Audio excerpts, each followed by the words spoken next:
Então, eu fui livre da morte e o cordeiro morreu no meu lugar.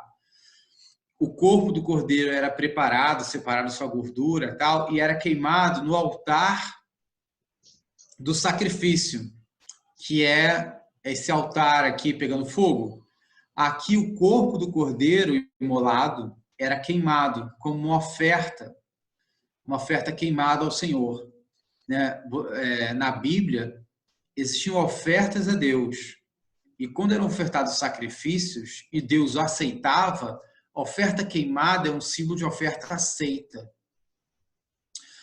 E o corpo do cordeiro era queimado no altar do sacrifício, e o sangue do cordeiro, parte desse sangue era captado numa vasilha, né? Como se fosse um vaso, digamos assim. E esse sangue era captado no vaso, num vaso, e depois de matar o cordeiro, as mãos do sacerdote ali ficavam sujas, né? Os pés também. Então ele ia, o próximo passo, ele ia aqui para a pia de lavagem e se limpava, se purificava, a pia de purificação, né? Ele limpava as mãos da sujeira, do sangue, limpava os seus pés e ele se purificava para que então ele pudesse entrar aqui nessa parte coberta, que é o tabernáculo no coberto, que é onde tem o santo e o santíssimo. Aqui fora é o pátio, onde tem o altar do sacrifício e a pia, e aqui dentro ele entrava com esse purificado, ele entrava com esse sangue no lugar santo e santíssimo. Aí eu vou entrar aqui dentro tem um lugar santo, e aqui dividido por uma cortina, por um véu. Aqui está aberto, mas ficava fechado o ano inteiro. E do lado de cá o Santíssimo. No lugar santo tinha a mesa dos pães, o incensário, onde se queimavam incensos e sumia a fumaça do incenso, e o candelabro, onde era cheio de azeite, né? E a chama nunca podia se apagar. E durante o ano inteiro, todos os dias, esses cerimoniais aconteciam. Tanto os cerimoniais automáticos dos sacerdotes, de manhã e da tarde, e os cerimoniais voluntários, em que a pessoa levava até o santuário. A mesa dos pães, né, com 2 colunas de pães, 6 pães cada um. O incensário, que colocava aromas agradáveis, eram queimados a Deus, né? E o sacerdote ele aspergia o sangue no santo, a parte de dentro do tabernáculo. E ele botava sangue nos chifres, botava sangue nas mesas, na cortina, e o santuário ficava o ano inteiro manchado com esse sangue dos sacrifícios dos animais. Aqui no Santíssimo tem o quê? A Arca da Aliança, né? Que é um baú em que tem a sua tampa, que é o assento da misericórdia, o propiciatório, né, como a gente fala em português. Em inglês é interessante, que chamam de assento da misericórdia.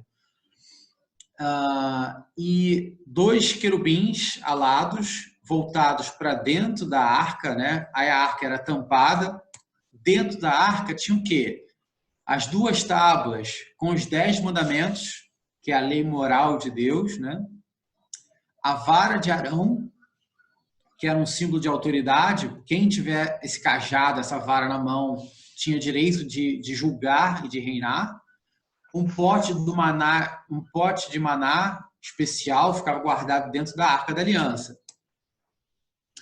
E, na verdade, em cima da arca quando corria tudo bem, surgiu um brilho muito forte, que é o brilho da glória de Deus. Muitos chamam da glória Shekinah, né? Shekinah ou Shekinah, a glória Shekinah, que quando ocorria tudo corretamente, vinha esse brilho muito forte e simbolizava que Deus estava presente, porque eles viam esse brilho fortíssimo saindo do Santíssimo. Ninguém podia acessar o Santíssimo. Uma vez ao ano, o sumo sacerdote, ele entrava no Santíssimo e tinha uma cerimônia chamada Dia da Expiação, que era o Yom Kippur, em que ele fazia a purificação do santuário, a limpeza daquele registro de sangue que ficava o ano inteiro. Só um adendo aqui do incenso. Em Salmos 141, verso 2, o salmista fala: suba minha oração como incenso. porque nada entra na presença de Deus, do Santíssimo. A única coisa que alcança o Santíssimo é a fumaça. Por quê? A fumaça simboliza oração. Eu agora não posso estar presente fisicamente diante de Deus por causa do pecado, mas por intermédio do nosso sacerdote, sumo sacerdote Jesus Cristo, ele leva a fumaça do incenso da minha oração e leva a minha oração até a presença do trono do Pai. Então, apesar de não termos presença física de Deus o Pai agora, através das nossas orações, pela intercessão de Cristo, a fumaça do incenso das nossas orações alcançam a presença do Pai lá no céu. Tá? E aqui é que eu falei, né? Uma vez ao ano, Jesus Cristo, o sumo sacerdote, ele limpava o santuário. Então, recapitulando aqui, tá? Para a gente voltar para a mensagem.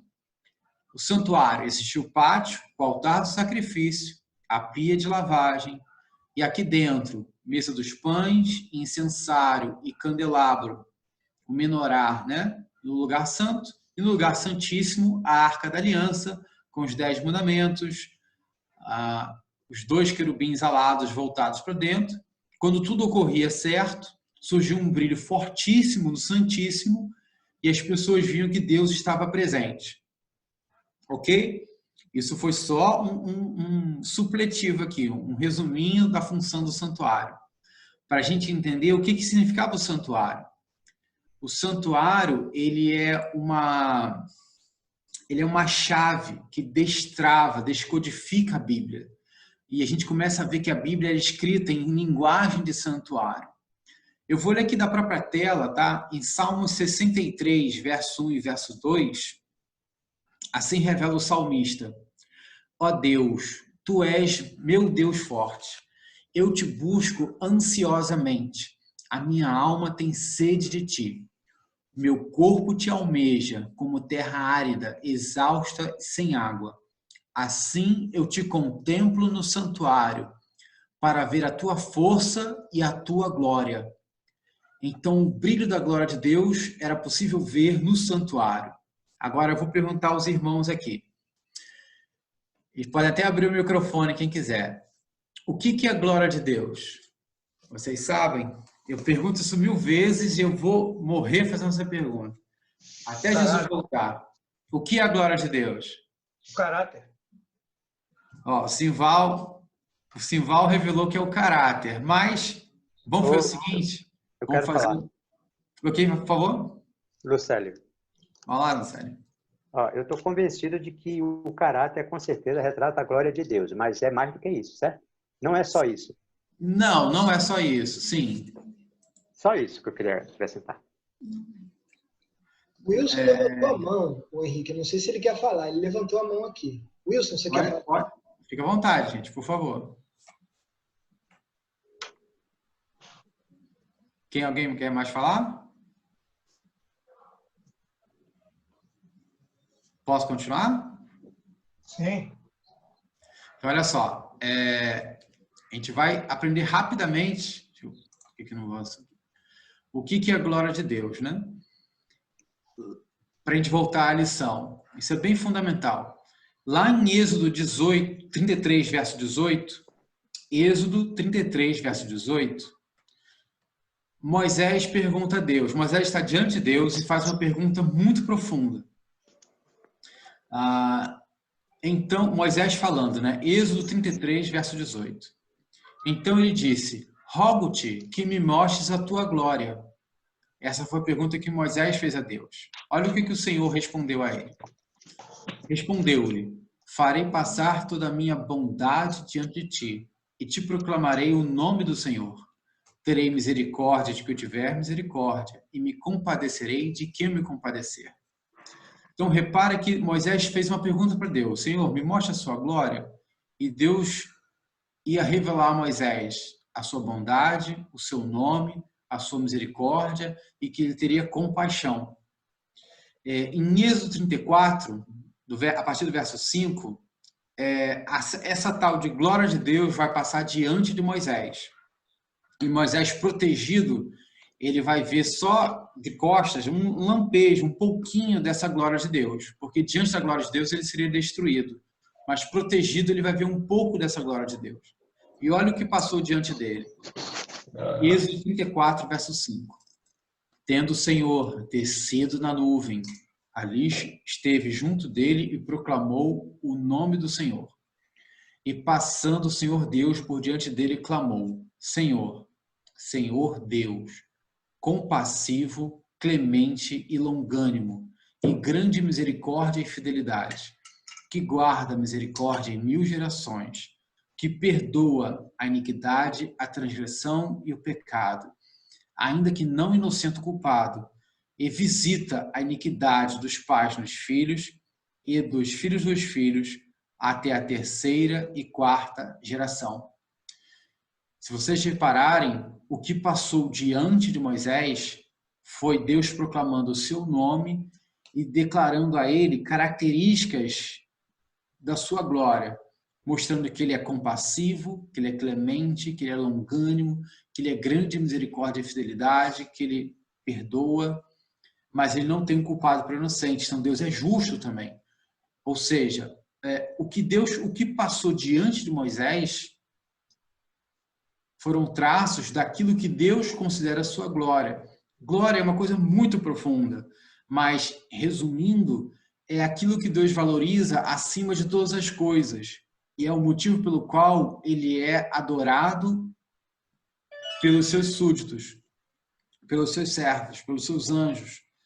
Deus é rico, Deus é poderoso, Deus é onisciente, mas não foi isso que ele mostrou a Moisés.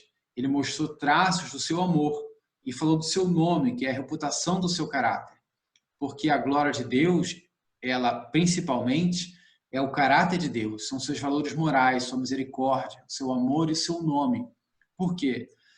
A irmã Ellen White, né, ela, só para confirmar o que está na Bíblia em Êxodo 18, no livro Parábola de Jesus, ela faz um comentário bem interessante.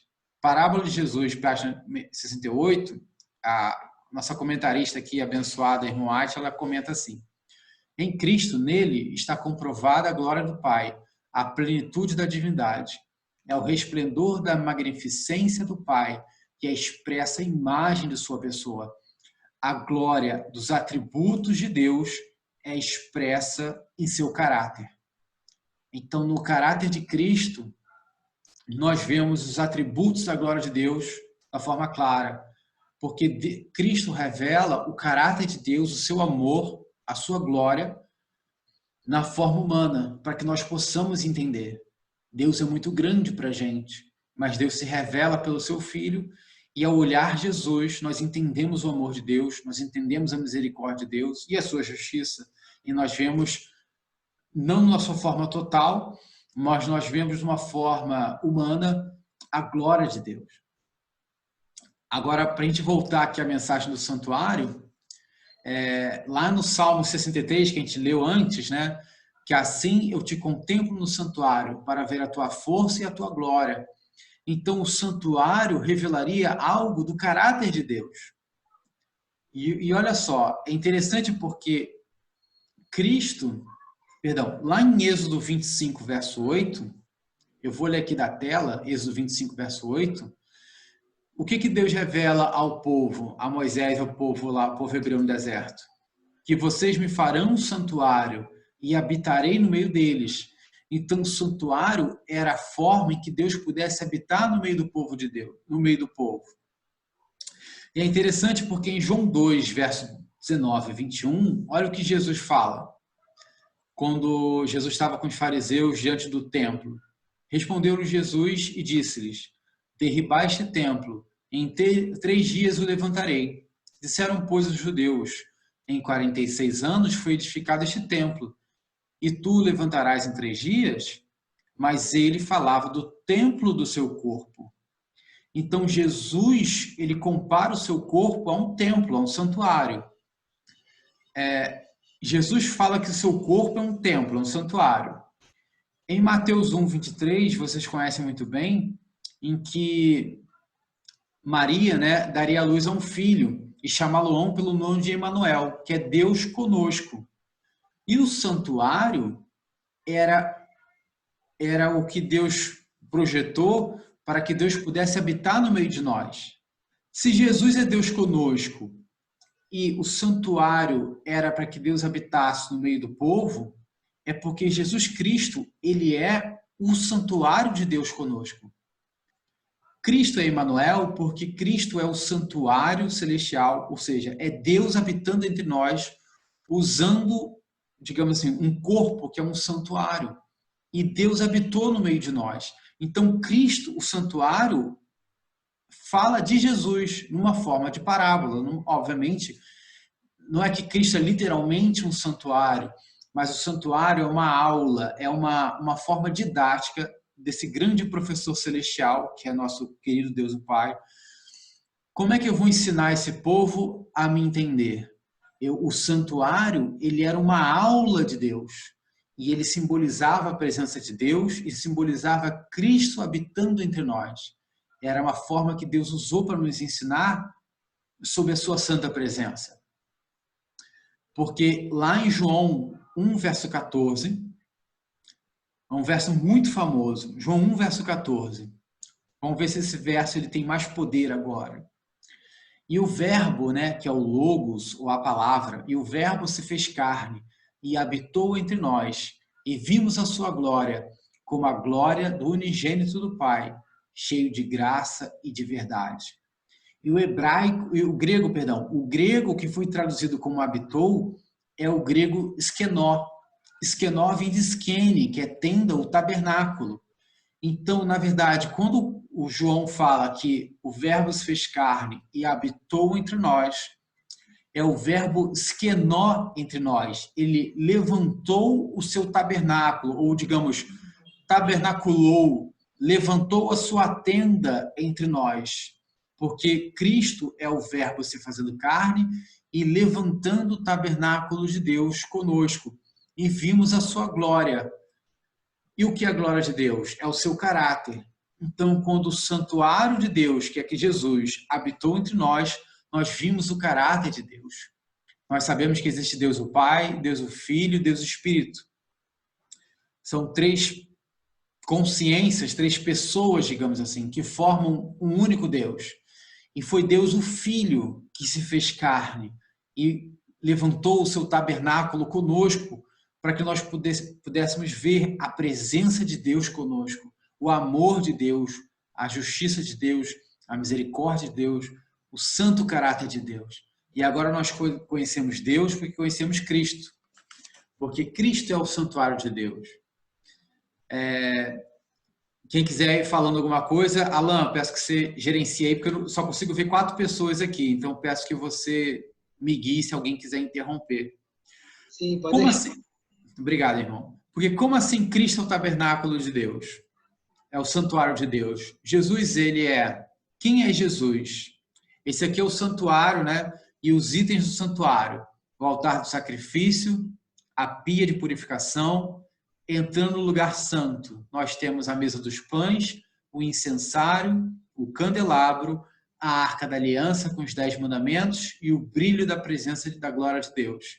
Jesus, ele é o Cordeiro de Deus que tira os pecados do mundo. Jesus, ele é a água da vida e quem bebe dessa água nunca mais terá sede. Jesus, ele também é considerado em João 6,35 como o pão da vida. Jesus, em João 8,12, ele se diz, eu sou a luz do mundo. Em 1 Timóteo 2,5, Paulo revela que só existe um mediador entre Deus e os homens, Jesus Cristo, o homem, porque o único que faz a ligação, a mediação entre o ser humano caído e Deus o Pai é o nosso sumo sacerdote Jesus Cristo. Ele é o único mediador. Ele é o único que leva nossas orações a Deus o Pai. Em Mateus 5,17, ele até falou, olha, não pense que eu vim abolir a lei, pelo contrário, eu vim fazer cumprir, porque a lei nunca terminará. Enquanto houver céu, enquanto houver terra, a lei é eterna. Porque Cristo é o Cordeiro de Deus, apontando para o altar do sacrifício. Cristo é a água da vida, que aponta para a pia de purificação. Ele é o pão da vida, que aponta para a mesa dos pães. Ele é a luz do mundo, apontando para o candelabro do santuário. Ele é o nosso único intercessor, nosso único mediador entre Deus o Pai e a raça caída. Ele é o nosso, apontando para o incensário, a comunicação com Deus. E não pense que ele veio abolir a lei, ele veio fazer cumprir a lei, porque a lei é uma representação do caráter de Deus. E ele veio mostrar a misericórdia de Deus e veio mostrar a glória de Deus, que é o seu caráter.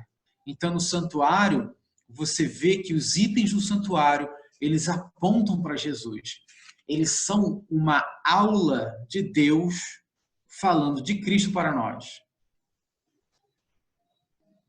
E lembre que Jesus, só fazer um adendo aqui, eu não posso passar uma mensagem sem fazer um adendo. Lembra que Jesus fala que eu sou a porta? E no santuário só tinha uma porta. Porque a entrada do santuário de Deus passa por Cristo. Tudo do santuário aponta para Jesus Cristo.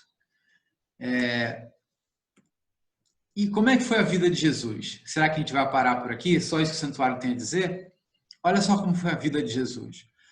Onde é que Jesus nasceu? Ele não nasceu num berço de ouro nesse planeta, nesse mundo, né? Ele largou aquele mundo de glória, de maravilha, de exaltação perfeita, e ele nasceu numa manjedoura, que é o local onde come os animais. E por que ele nasceu numa manjedoura? Porque aponta para animais, e animais são símbolos de sacrifício, porque Jesus nasceu numa manjedoura, já apontando que ele nasceu como um sacrifício vivo. Ele nasceu pronto para ser sacrificado na cruz do Calvário. Então, seu nascimento na manjedoura aponta para o altar do sacrifício, porque aponta que ele é o animal, eu falo com respeito, né? Animal simbolicamente falando, obviamente, né? Ele é o Cordeiro de Deus, no sentido que ele é esse ser perfeito, puro, inocente, sem mácula, que vai se sacrificar, derramar o seu sangue para nos salvar, para que através da sua morte na cruz eu possa ter chance da salvação. E é só isso, Jesus? Você repara que aos 30 anos, Jesus foi batizado nas águas por João Batista. E onde é que tinha água no santuário? Na pia de purificação. Então ele nasce com os animais apontando para o altar do sacrifício. Se batiza aos 30 anos por João Batista, em Mateus 3,16, apontando o seu batismo, né? Para a pia de lavagem. Só que o que acontece? Lembra que assim que ele se batiza, ele vai para o deserto? Porque, em geral, entre o seu batismo... E já ouviu falar na igreja, quando alguém se batiza... agora que vão começar os testes, é agora que você vai ser provado por Deus, hein? Aguenta firme, porque agora vai ficar... O inimigo vai te provocar. Porque é depois do batismo que você começa o seu anúncio público do seu ministério com Deus. E Cristo, depois do batismo, passou onde? Por um deserto. O deserto é esse local entre o seu batismo e o processo de entrar no lugar santo. E no deserto, ele foi tentado em 3 coisas. A primeira tentação foi o quê? Transformar pedras em pães. Ou seja, onde ele foi tentado? Ele foi tentado no apetite, mas não só no apetite, que é a primeira tentação que Adão e Eva caíram, né? Ele foi tentado no apetite, mas ele foi tentado em se alimentar de algo que não era a palavra de Deus.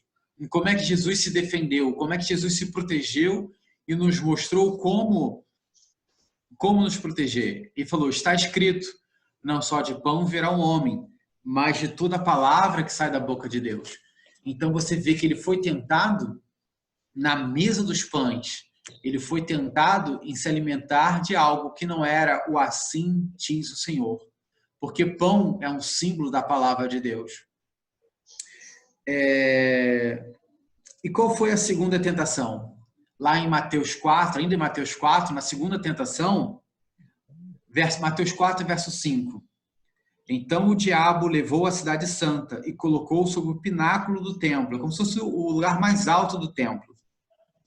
E lhes disse: se és o filho de Deus, atira-te abaixo, porque está escrito: aos seus anjos ordenará a teu respeito que te guardem, e te susterão pelas suas mãos, para não tropeçares em alguma pedra. Respondeu-lhe Jesus: também está escrito: não tentarás o Senhor teu Deus. Qual foi a tentação aqui? A tentação foi de uma oração presunçosa, uma oração arrogante em lhe falar: se eu sou filho de Deus, vou me julgar e nada vai me acontecer.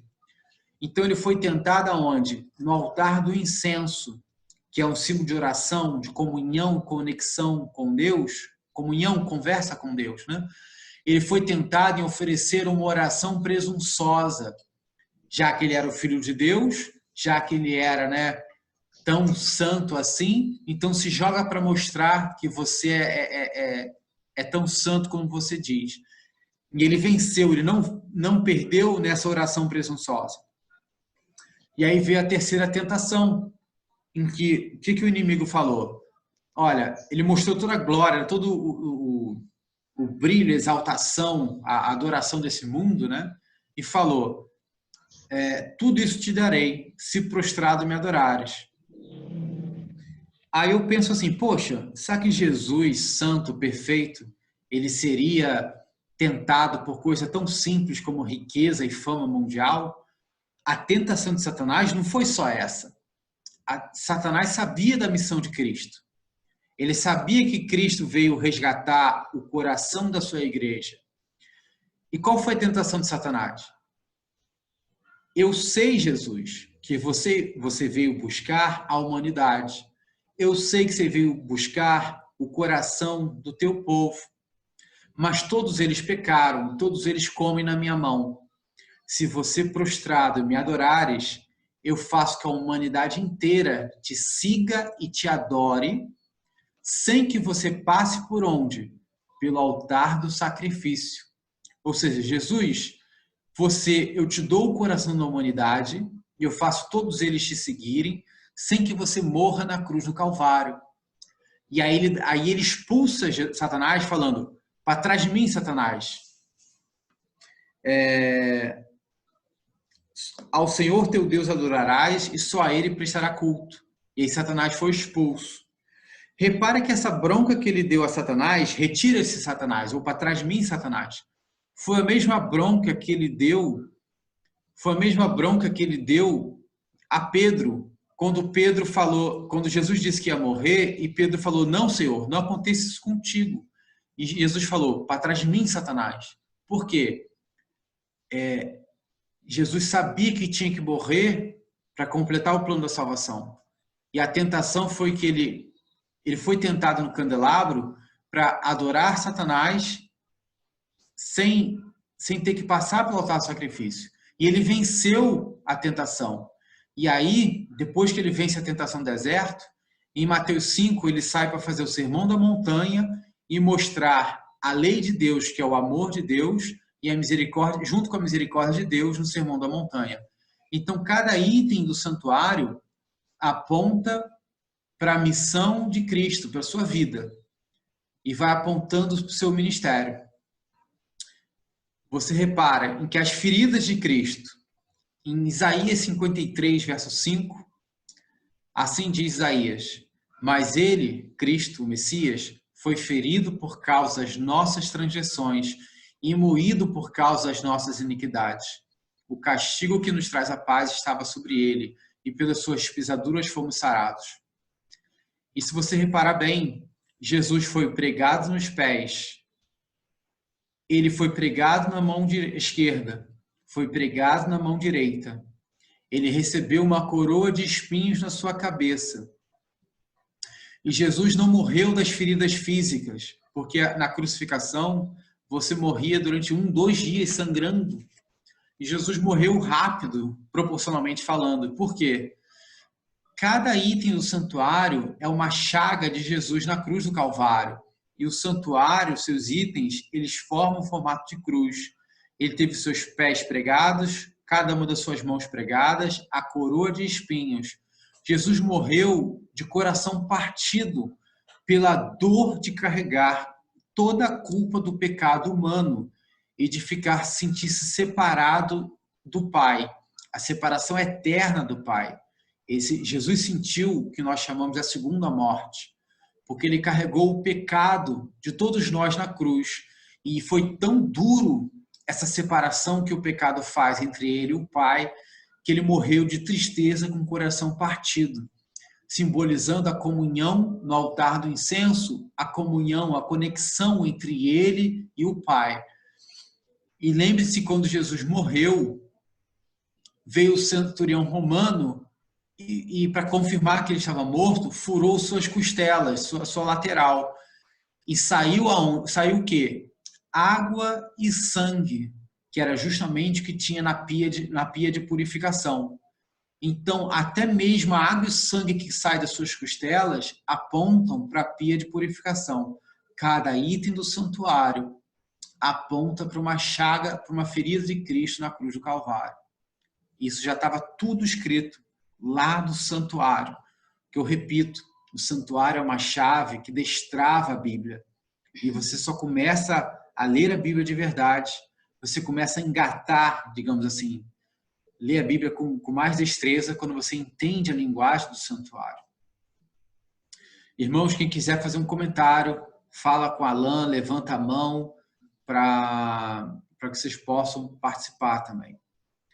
Qual foi o caminho que Jesus fez para nos salvar? Será que o santuário vai falar isso para a gente? Eu queria fazer. No caso, ali no... Pode voltar o...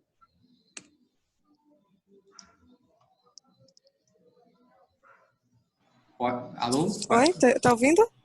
Estou ouvindo. Oi? Pronto. Eu não entendi bem, Henrique, a conexão da última tentação com o candelabro. Eu entendi a dos pães e do... Então, aqui a gente tem que fazer um link. A Bíblia, quando ela sempre se refere, né? Ela se interpreta. E quando você vê as expressões parecidas, você tenta juntar os versos. Como assim?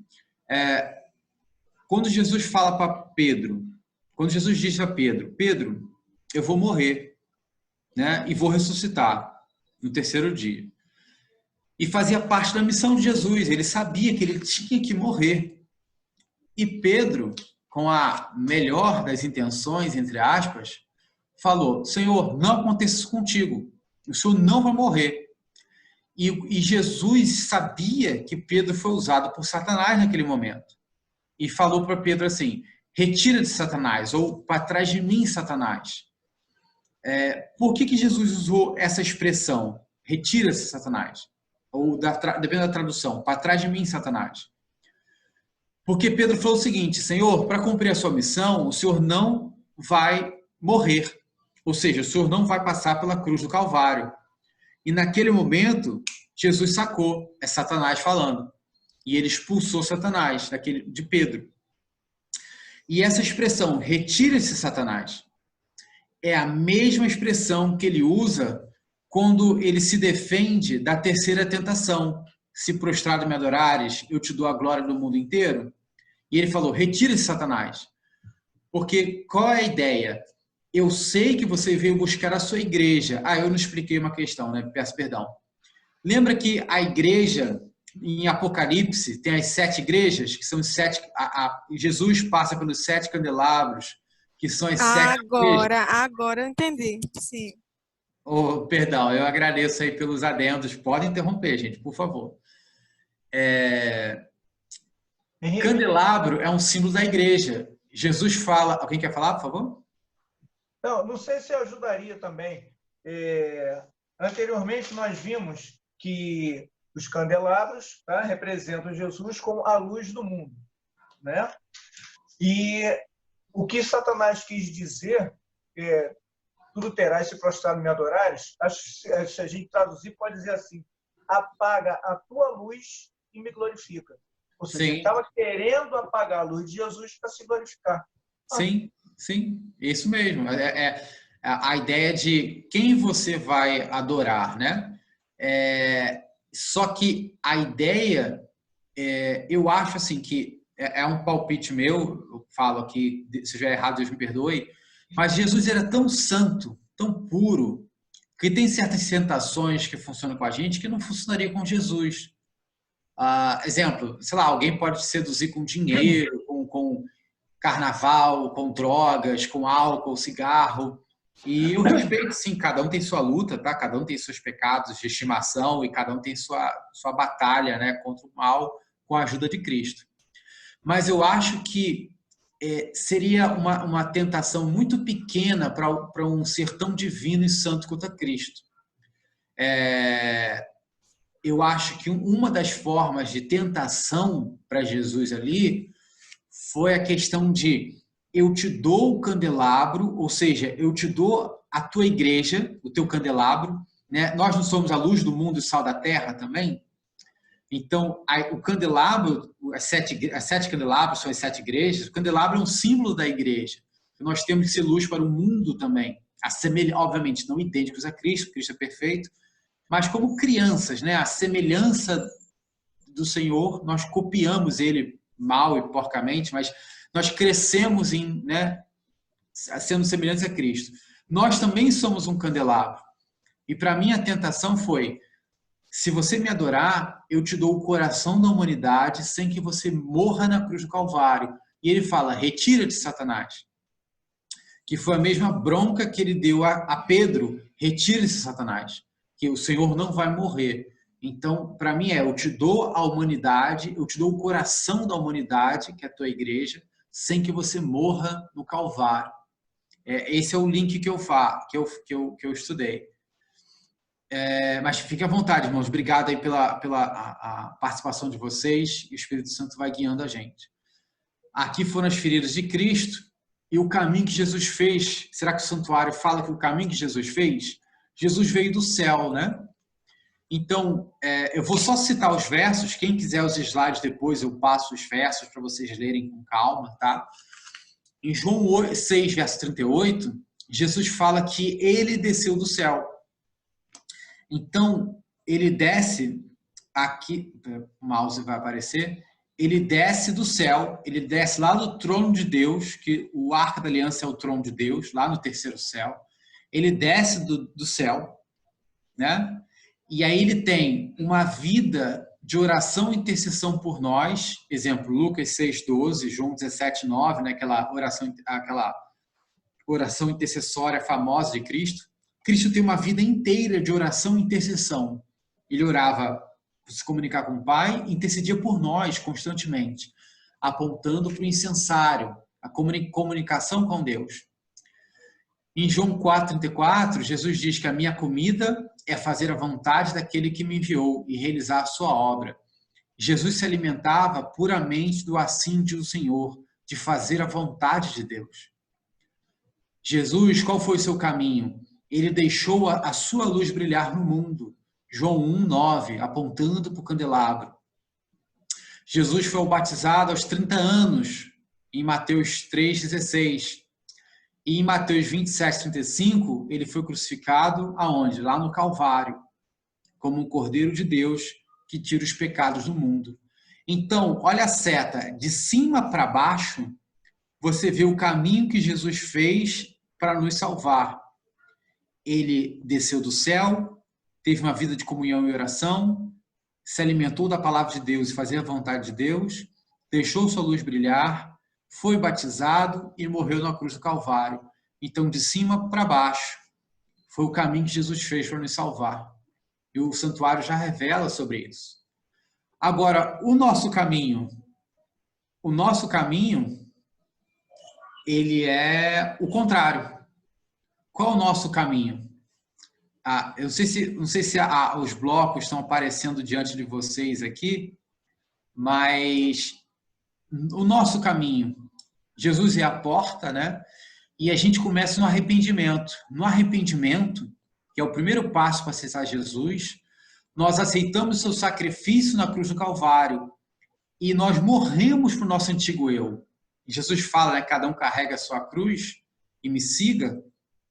porque nós passamos pelo nosso próprio altar do sacrifício, porque aceitar o sacrifício de Jesus, você morre para sua velha criatura. E agora você fala, o meu eu antigo morreu. Saulo de Tarso não existe mais. Agora é Paulo. Né? Abrão vira Abraão, Sarai vira Sara, porque você vê que o velho eu morre. E agora você aceita Jesus como a sua vida. E você morre, digamos assim. O seu velho eu morre no altar do sacrifício com Jesus. Mas ele não acaba por aí. Porque aí vocês devem ter passado pelo quê? Pelo batismo. E o batismo lembra o quê? O mergulho nas águas, que é a pia da purificação.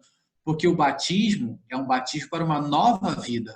Ou seja, eu morro para o meu velho eu, junto com Jesus no Calvário. Senhor, eu quero novidade de vida. O meu velho eu morreu. Aí você passa pelo batismo. E o batismo tinha onde? Na pia da purificação. Porque o batismo é uma renovação de vida. Você mergulha nas águas e você enterra o seu velho eu nas águas e você sai das águas preenchido do Espírito Santo e agora em novidade de vida. Agora você é nova criatura. E aí quando você se batiza, acabou? Batiza e vai para casa? E está tudo certo? Batizei, então vou para casa. Mas o santuário aponta que não. Que agora você começa o seu ministério ao lado de Cristo. E Cristo, vem filho, vem comigo agora. Porque depois do batismo, você passa por um deserto. E entre o batismo e a santificação, você vai ser lapidado por Deus. E Ele vai testar você. Deus não te tenta, o mal não vem de Deus. Mas Deus vai provar se você o ama de coração ou se é só o quê? Se é só da boca para fora. E aí do batismo você passa por um deserto pessoal, por problemas, às vezes de saúde, financeiro, relacionamento. E às vezes Deus usa situações, às vezes difíceis mesmo, duras, para te lapidar. E para que você saiba que nesse deserto você vai ter que se agarrar a Deus. E para lapidar o seu caráter, existem 3 coisas que você tem que fazer para se santificar no processo de santificação. E a primeira, em Mateus 4,4, se alimentar da palavra de Deus. Não só de pão viverá o homem, mas de toda a palavra que sai da boca de Deus. Isso aponta para onde? Para a mesa dos pães. O que você faz para se santificar? Para entrar no lugar santo? Se alimentar da palavra de Deus. Mas não só isso. Porque tem muita gente que faz teologia, que conhece a Bíblia, mas que não ora, não tem comunhão, não tem conversa. Então você precisa também de o que para santificar? Oração e intercessão, apontando para o incensário. Aqui tem uns versos, tá, que vocês podem olhar e copiar depois, e eu passo depois os slides. Para você se santificar, você precisa orar. Tem que ter uma vida de oração. Por mais que eu respeite e muito a santa palavra de Deus, o pão da vida, tem muito teólogo que não vai para o céu, amigos. Porque você precisa de uma comunhão com Deus o Pai. Você precisa de uma comunhão com Deus o Pai. Oração e intercessão. Mas será que é só isso? Eu conheço a Bíblia, oro internamente, mas eu preciso também deixar a nossa luz, a minha luz brilhar no mundo. Porque nós não somos o sal da terra e a luz do mundo? Então, o que é o candelabro? São as boas obras, fazer o bem ao próximo, para que o próximo veja o amor de Deus na minha vida. E eu preciso fazer o quê? Boas ações, doações, falar com amor.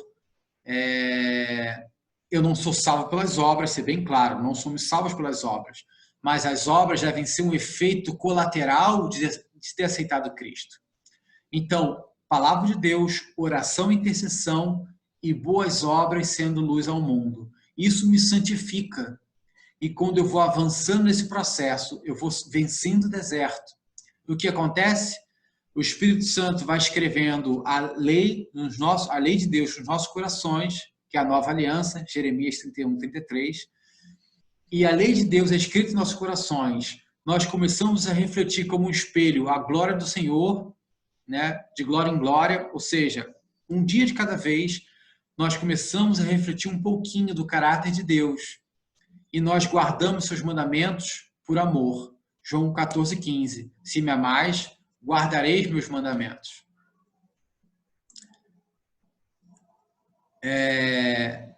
E isso mostra o quê? Voltar aqui. O nosso caminho a Deus, que passa pelo santuário. Jesus, se eu voltar aqui, perdão, amigos. Jesus desce de cima para baixo, do céu até o Calvário, e nós vamos do Calvário até o céu, de baixo para cima. É o nosso caminho de volta à presença de Deus. Será que para por aqui, irmãos? Pararia se não fosse o Henrique, porque comigo é vigília em jejum e oração. Como é que foi a jornada de Moisés e o povo hebreu para sair do deserto até o Monte Sinai? Olha, vê se é coincidência. Vê se é coincidência ou se o santuário realmente é um projeto divino. Antes de sair do Egito, eles sacrificaram o cordeiro pascal, né? De onde vem a expressão Páscoa, né? Que é a passagem, a saída do Egito. E eles sacrificaram o cordeiro pascal e colocaram o sangue do cordeiro, isso tem que instalar na sua cabeça alguma coisa, sangue do cordeiro. Eles sacrificavam o sangue do cordeiro e as casas que tinham o sangue do cordeiro nos seus portais estavam protegidas do mal, protegidas, né, da última praga, da morte dos primogênitos. Deixa eu voltar aqui, calma, uma colinha aqui. Então, repara que tinha o sangue do cordeiro. Isso lembra o que no santuário? Onde é que tinha um sacrifício do sangue do cordeiro? O altar do sacrifício. E aí depois eles passam pelo Mar Vermelho. A travessia do Mar Vermelho. Água. E onde é que tinha água no santuário? Na pia de purificação. Então, ao sair do Egito, saí do Egito, matei o cordeiro, ou seja, sacrifiquei o cordeiro, né? Aceitei o sacrifício de Cristo. E a pessoa acha que acabou. Aceitei Jesus, acabou. Não acabou. Está começando. E você passa pelas águas, porque você passa pelo batismo. O povo hebreu foi batizado no Mar Vermelho. Aí acabou, porque tem muita gente que diz assim, eu sou batizado, então eu estou salvo. Então, sou filho de Deus, sou batizado, está tudo tranquilo. Então, minha jornada com Cristo acabou.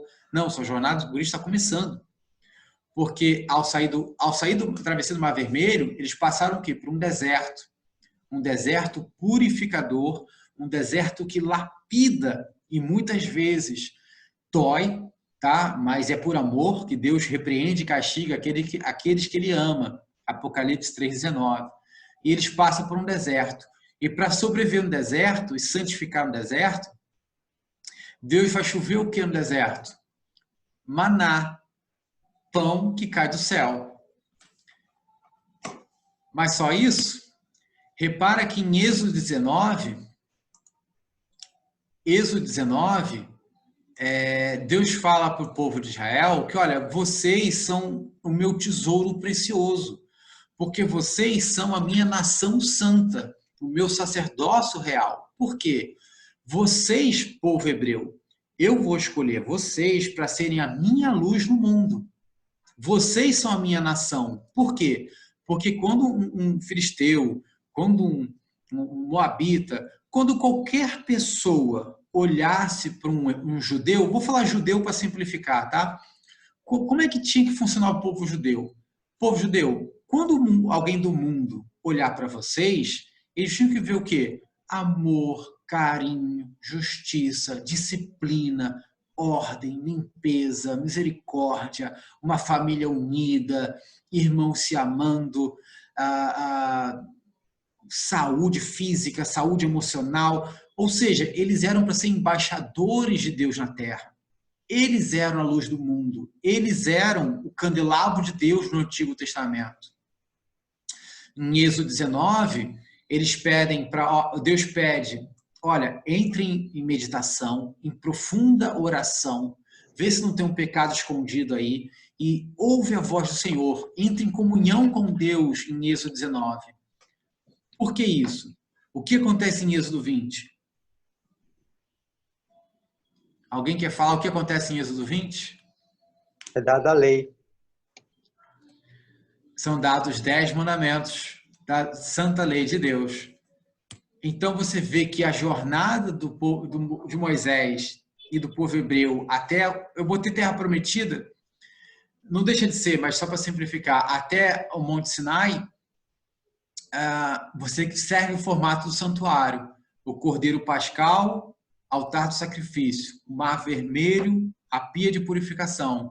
E eles passam por um deserto, que é essa região aqui. É aqui que você vai ser testado. E para você se santificar, você precisa do maná, que é o pão, meditação, ouvir a voz de Deus e acreditar nele, que é oração, incensário, ser luz do mundo, uma nação santa. E em Êxodo 20, Deus revelou os 10 mandamentos, que é o caráter de Deus em forma teórica. A lei de Deus é uma expressão do seu amor. Romanos 13:10, o cumprimento da lei é o amor, porque quem ama obedece a Deus. Então você vê o formato do santuário. Agora, meus irmãos, agora que vai começar a mensagem. Feliz sábado, irmãos, que agora vai começar a mensagem. Pela graça de Deus. Bem resumidamente, tá? O irmão Fabrício aí, o Alan, vão falar com muito mais propriedade do que eu, mas só aqui um supletivo aqui, turbo, de Daniel 7 e Daniel Apocalipse. Em Daniel 7 fala de um poder chamado pequeno chifre, que sai de Roma, que derruba três chifres, né? Que falava com arrogância, tinha olhos de sabedoria humana. E em Apocalipse 13 fala de uma besta que sai do mar. Só que quando você compara Apocalipse 13 e Daniel, você vê que as características são muito semelhantes. Então você vê que fala do mesmo poder. Em Daniel ele é chamado muitas vezes de pequeno chifre, em Apocalipse de besta que sai do mar, às vezes é chamado de prostituta, anticristo, homem do pecado, mas são formas diferentes de falar do mesmo poder. Simplificando muito, tá? É o mesmo poder que sai de Roma, que recebe todos esses nomes não bonitos. E esse poder, olha só o que ele faz com esse poder. Em Daniel 8, verso 12, esse poder, ele tira o tamid, né? Ele tira o contínuo. Essa questão da tradução é uma questão meio complicada, mas resumindo muito, ele tira o contínuo do santuário. É como se ele tirasse, a minha interpretação, é como se esse poder ele tirasse da mente das pessoas, porque nós somos o santuário de Deus, nós somos o templo do Espírito Santo. Ele tira da mente das pessoas, as pessoas esquecem do contínuo sacrifício, óbvio que Jesus sacrificou uma vez, mas ele tira da mente das pessoas a lembrança que Jesus é esse Cordeiro de Deus que sacrificou por nós. Então, para mim, o tamid, o contínuo, entre outras coisas, tirar da mente do povo de Deus a lembrança que Jesus é o Cordeiro de Deus, que morreu para a gente só, uma vez só, e é o suficiente para Deus nos perdoar. E esse poder tira isso do santuário de Deus. Tira essa ideia, entre outras coisas, essa ideia sai da mente, do consciente da igreja de Deus. E esse pequeno chifre, ele tira o contínuo, o sacrifício contínuo de Daniel 8:12. Esse poder, ele alega purificar pecados. Ele diz que ele tem esse poder, que Deus deu a ele essa autoridade e que esse poder pode perdoar pecados. Se alguém quiser participar, por favor. Irmão Lucélio, está com o microfone aberto? Sim. Na verdade, ele joga a verdade do santuário por terra, né? Daniel 8:12. Sim, sem dúvida.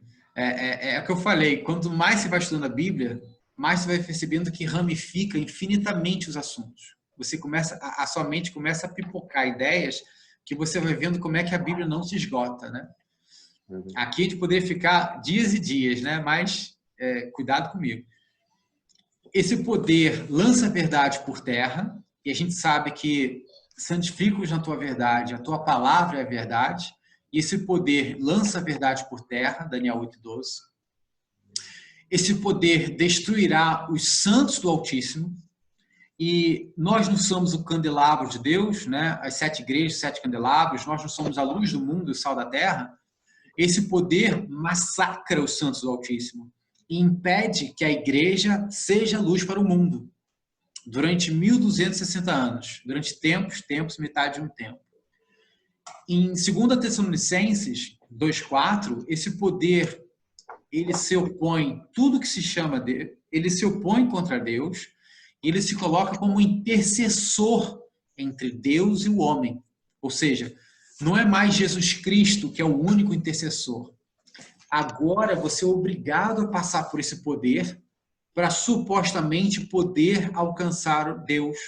Você é obrigado a passar por ele. Esse poder se coloca como intercessor, como incenso, né? Como o altar do incenso que leva as nossas orações a Deus.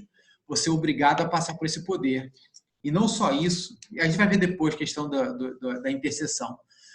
Em Daniel 7:25, famoso Daniel 7:25, esse poder, ele tenta mudar os tempos, tanto o significado das festas judaicas como os calendários, como a lei de Deus. E só fazer um adendo rápido, vocês sabem que o trono de Deus, a Bíblia fala que o trono de Deus é a Arca da Aliança. E a Arca da Aliança, Deus senta em cima do seu trono, vou passar aqui, né? Ele senta em cima do seu trono, é a Arca da Aliança, ele senta aqui em cima, é o trono de Deus, é onde ele senta. Tem 2 querubins alados em volta do trono. Aqui, ó, 2 querubins alados em volta do trono. E Apocalipse, também Isaías, fala de 4 seres viventes que ficam em volta do trono, tá vendo? Aí dão as características, né? Que é, um tem cabeça de leão, um tem cabeça de boi, né? De bezerro, outro tem a cabeça de homem, um tem a cabeça de Deus. Eles são 4 seres viventes em volta do trono de Deus, 2 querubins, né? E aí cada os artistas, né, tentando imaginar com as suas cabeças, né, limitadas, tentam desenhar esse trono, né, cada um de um jeito, é que cheio de olhos, né? Cada um tenta desenhar esse trono, cada um de um jeito. E esse poder, gente, esse poder chamado pequeno chifre, Daniel, esse poder, ele senta no trono de Deus, em cima da Arca da Aliança. Esse poder tem 2 querubins alados em volta do seu trono e 4 seres viventes em volta do trono dele. E ele senta no lugar de Deus, dizendo que é Deus, que tem poder para mudar, tem poder para alterar os tempos e a lei, que tem poder para perdoar os pecados, que a sua tradição é igual ou mais importante do que o puro e simples, assim diz o Senhor. Então a gente sabe bem quem é esse poder. O protestantismo sabia quem é esse poder. Infelizmente o protesto anda morrendo, porque se esqueceu que protestávamos contra isso. Que o assim diz o Senhor é mais importante do que assim diz o homem. Porque esse poder que sai de Roma, e tem Roma no nome até hoje, o que esse poder fez? Ele tirou o sacrifício de Jesus e trocou por penitências e indulgências, e você pagava pelos seus pecados. Esse poder colocou o batismo de recém-nascidos por aspersão, e não de adultos conscientes que se arrependem do seu pecado. Agora, um bebê sem consciência de nada é aspergido com água e está tudo certo, batizado. Esse poder, ele joga a palavra de Deus e diz que a tradição humana é igual ou superior, assim diz o Senhor. Esse poder coloca a intercessão de Maria, santos, e através do poder eclesiástico, no poder dos padres. Então você não ora diretamente a Jesus, por nome de Jesus, você ora por Maria. Se você quer casar, você ora por Santo Antônio. Se você quer chuva, você ora por São Pedro. E santo isso, santo aquilo. E você esquece que o nosso único intercessor é Jesus Cristo. Esse poder coloca em Apocalipse 3, ele coloca o mundo na era das trevas, na idade das trevas, e a luz da igreja não brilha no mundo durante 1260 anos, e esse poder troca os 10 mandamentos pela a lei da catequese. Porque esse poder, ele pega o segundo mandamento de idolatria e tira dos 10 mandamentos, ele arranca o segundo mandamento dos 10 mandamentos. Aí todos os mandamentos sobem uma linha. E o lento do dia do sábado para santificar é trocado por guardar domingos e festas. Ele troca os 10. Aí o 10º mandamento ele divide em 2 para ficar em 10. E esse poder troca os 10 mandamentos, assim diz o Senhor, pelos mandamentos da igreja. Pela assim diz o homem. E esse poder desquebra, pisa no sábado, pisa na santa lei de Deus. E agora, meus irmãos, para a gente terminar a mensagem de hoje, a vigília, a gente vai estudar depois, aí, com muito mais propriedade com os nossos irmãos, sobre as profecias, e principalmente as 2.300 tardes e manhãs, e o santuário seria purificado. Então, traduzido em miúdos, desde a ordem purificar o santuário, em 457 a.C., lá em Esdras, até a purificação do santuário e o início do juízo investigativo, se passariam 2.300 tardes e manhãs, que em linguagem profética são 2.300 anos. Isso dá exatamente em 1844. Então, algo vai acontecer em 1844. E se vocês repararem, irmãos, no século XIV, John Wycliffe, conhecido como a estrela da reforma, manhã da reforma, John Wycliffe, ele falou assim, poxa, ninguém tem a Bíblia na mão e ninguém tem a Bíblia na sua língua natal. As Bíblias estavam em latim, grego, ninguém sabia ler. Então, o que ele fez? Ele começou a traduzir a Bíblia na língua do povo, para que o povo tivesse acesso à Bíblia. Isso causou um grande movimento. E esse povo era chamado os Lollardos. Lollardos eram os seguidores de Wycliffe, porque eles tinham a Bíblia na mão. Na sua própria linguagem, eles finalmente tiveram a Bíblia na mão, que hoje é normal, né? Mas na época era proibido, e você era perseguido, até mesmo morto, se tivesse a Bíblia na mão. E os Lollardos, eles eram chamados de seita pelos outros cristãos da época. Aí depois veio Martinho Lutero, já ali no final do século XV, do século XVI.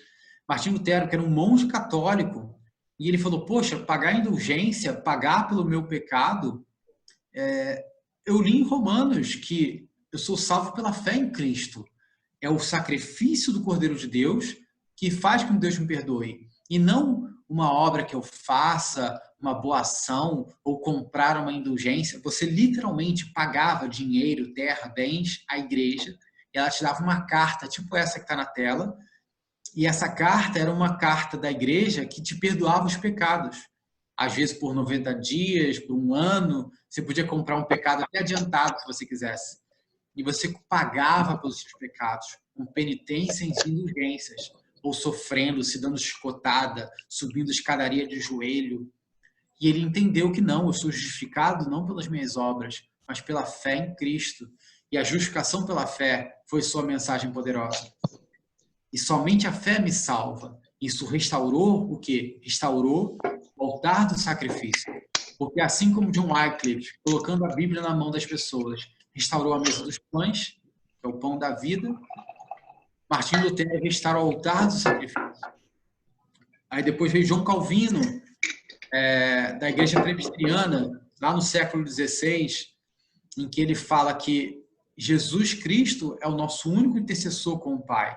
Porque João Calvino falava muito da questão da oração direta a Deus. Cada um de nós pode orar a Deus. As pessoas não oravam, tinham medo, e oravam ou Pai Nossos e Ave Marias em sequência, ou pediam aos seus padres, Padre, ora por mim, ora por mim. E João Calvino, não, você pode orar em nome de Jesus diretamente a Deus.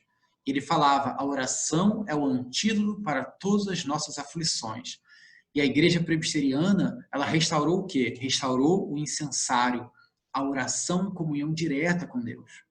E os presbiterianos foram chamados pelos católicos, pelos lollardos, pelos luteranos, eles foram chamados de quê? De seita. Você vê um padrão aí, porque os luteranos também foram chamados de seita.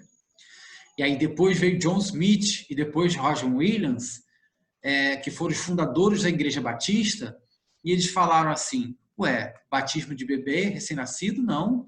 Eu tenho que batizar um adulto, consciente dos seus pecados, que se arrepende e aceita Jesus em novidade de vida, voluntariamente.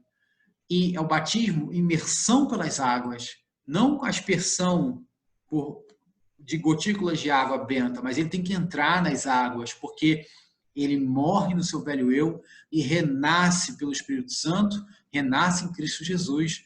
Então, o batismo é um sinal de novidade de vida. E a Igreja Batista restaurou o quê?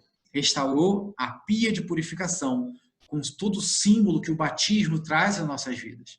E os batistas foram chamados pelos católicos, lollardos, luteranos e presbiterianos e calvinistas, né, foram chamados de seita na época.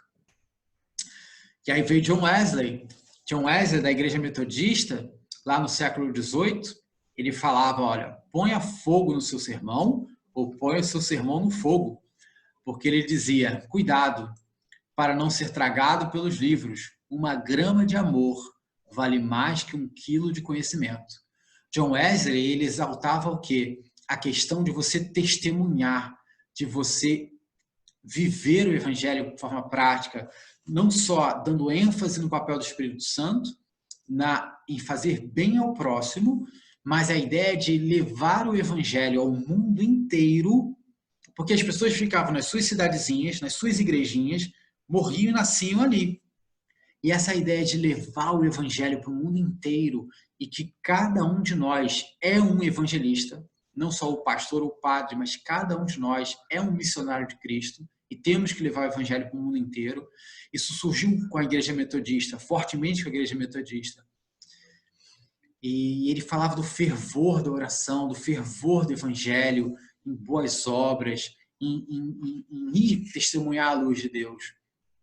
E a Igreja Metodista acabou restaurando o candelabro do santuário. Só que falta um artigo para ser restaurado. E alguém me diz, qual é o artigo que falta para ser restaurado?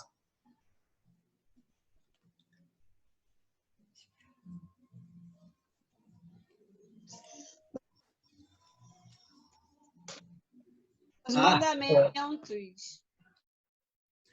Qual artigo, irmã Palmira? Os mandamentos. A arca. A arca da aliança com tudo que tem lá dentro, não é? Perfeito. Então, olha só. Alguém quiser mais falar, fique à vontade. Não seriam duas... Né? Por favor, pode falar. O Santíssimo, no caso todo, né? O Santíssimo. Faltava o Santíssimo. A purificação do Santíssimo. O compartimento, né? O compartimento. Na verdade, é porque o assunto é infinito e eu falando multiplica por 2.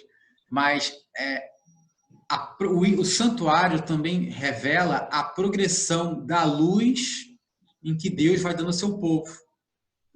Ninguém lá em no ano 1200 depois de Cristo, ninguém vai ser... Opa, tem uma seta aí divina aí apareceu. Ninguém vai ser cobrado pelo sábado lá em 1200, porque não era luz naquela época. Deus é um Deus de amor e como um protetor justo, ele não vai cobrar aquilo que você não sabe.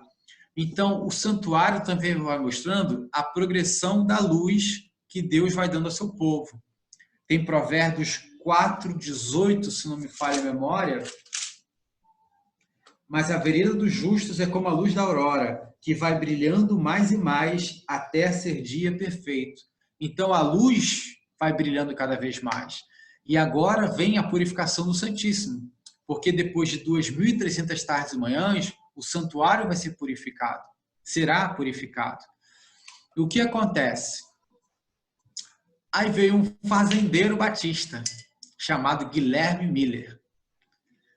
Né? E Guilherme Miller, lá no início do século XIX, estudando profundamente, né, as profecias de Daniel e Apocalipse, e ele começa a pregar uma grande mensagem. E a mensagem é: lá vem o noivo. Ele está voltando. Aquele que prometeu que voltaria, está voltando. E pregando as profecias de Daniel e Apocalipse, começou um movimento muito amoroso, muito forte, e pessoas saíram de várias igrejas. Era um movimento sem igreja. Pessoas saíram de várias igrejas e começaram a falar: Jesus está voltando. Porque eles acreditavam que a purificação do santuário era a volta de Jesus. E eles marcaram que 1843, primeiramente, seria o fim do mundo, Jesus vai voltar. Só que eles não contaram o ano zero, contaram o ano zero erroneamente. Então, não, gente. E as pessoas, se acampavam, de várias igrejas diferentes, se acampavam para ouvir pregações, para louvar a Deus, num fervor muito forte. Só que não era 1843, era 44. E as pessoas se uniram, isso é uma foto da época, as pessoas se uniram em grandes tendas para ouvir a palavra de Deus, para ouvir as profecias, esperando a volta de Jesus. Pessoas venderam fazendas, venderam seus bens, doaram tudo para a causa do Evangelho. Pessoas venderam tudo que tinham e se aglomeraram para esperar a volta de Jesus unidos. Aí sabe o que aconteceu? Jesus não voltou. E houve um grande desapontamento, um grande. Em torno de 50 mil pessoas reunidas de várias igrejas diferentes. Dessas 50 mil pessoas, quase todo mundo foi embora. Porque Jesus não voltou e eles ficaram muito decepcionados. Alguns largaram a fé de uma vez por todas. Ficaram muito magoados, com muita raiva do Evangelho, dizendo que era tudo besteira. E quase todo mundo foi embora. Quase. Porque sempre sobra um remanescente. E é com o remanescente que Deus gosta de trabalhar. E aí, desse remanescente que falou: irmãos, a gente errou, erramos, mas vamos voltar a estudar a Bíblia. Ver onde é que a gente errou. Não é, tudo que a gente estudou não está errado. A gente deve ter errado alguma coisa. Vamos voltar à Bíblia, vamos voltar a estudar em oração e fervor. E foi nesse remanescente que Deus finalmente deu as visões do santuário celestial, que a purificação não era a volta de Jesus para essa terra ainda, mas era a saída de Cristo do lugar santo para o lugar santíssimo, no início do dia da expiação, do Yom Kippur, o dia da purificação dos registros de pecado, do sangue, né? Dos registros do pecado do lugar santíssimo. Então, Jesus foi do santo para o santíssimo, como apontava as festas judaicas, né? O dia da expiação.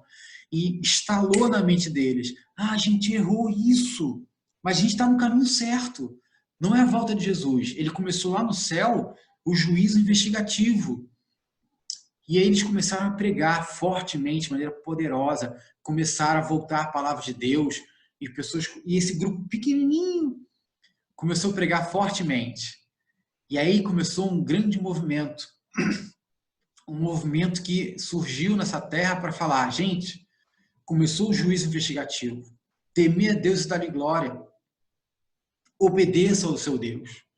E esse grupo foi dado o seguinte: peraí, a lei de Deus não é um reflexo do seu caráter, não é lei santa?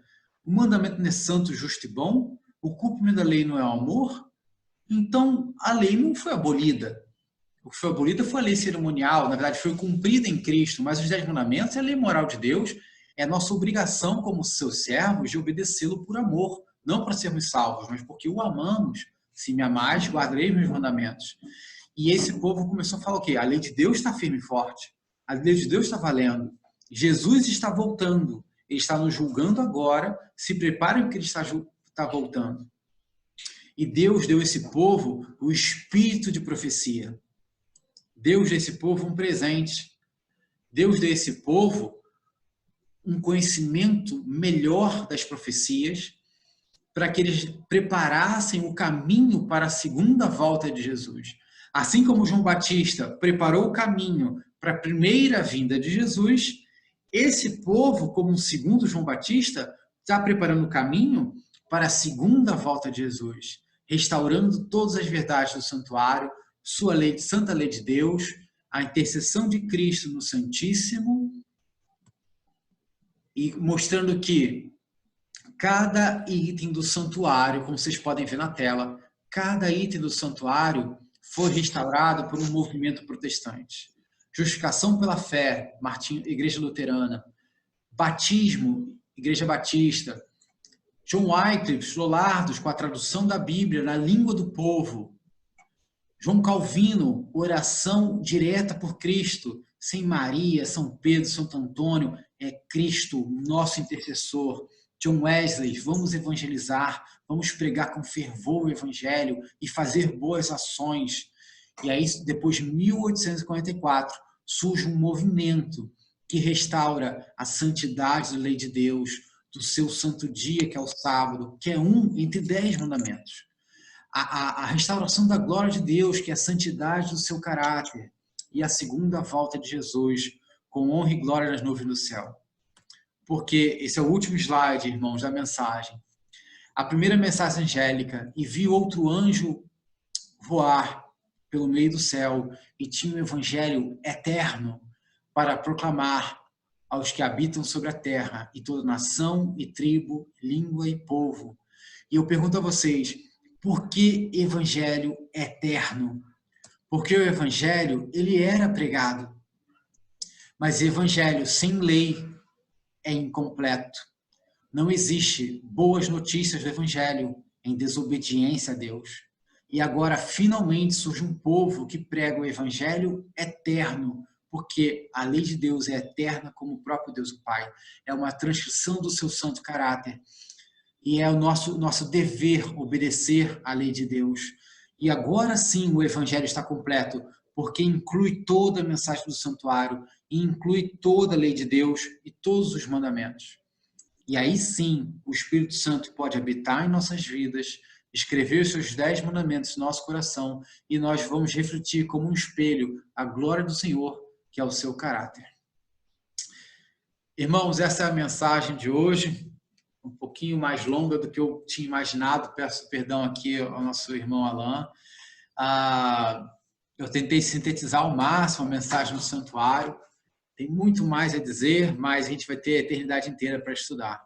E que Deus possa guiar, né? Que a gente possa entender que a nossa igreja, ela surgiu não para ser melhor do que ninguém, pelo contrário, ela surgiu para glorificar a Deus, a sua lei, o santuário e preparar o povo para a segunda volta de Jesus. É por isso que eu sou adventista, porque eu amo Cristo. E eu amo tudo que Ele diz, eu amo tudo que a sua palavra nos revela. E o seu santuário é a chave para destravar a Bíblia. E tudo que foi escrito aqui é uma gota do oceano que o santuário vai nos revelar. Que Deus possa nos abençoar e continuar com a programação.